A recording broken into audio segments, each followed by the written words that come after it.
Hi, welcome back guys. In this video, I'm gonna show you the text editor I'm gonna be using. So if you already have one and you wanna stick with it, then that is awesome. Or if you wanna use the notepad from Windows, that'll work also. So the one I use is Brackets. And this is a really great code editor. So far the best one for me. And best of all, it's free.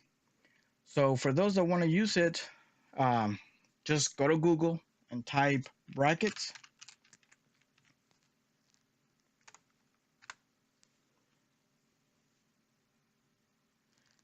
Click on the first link here.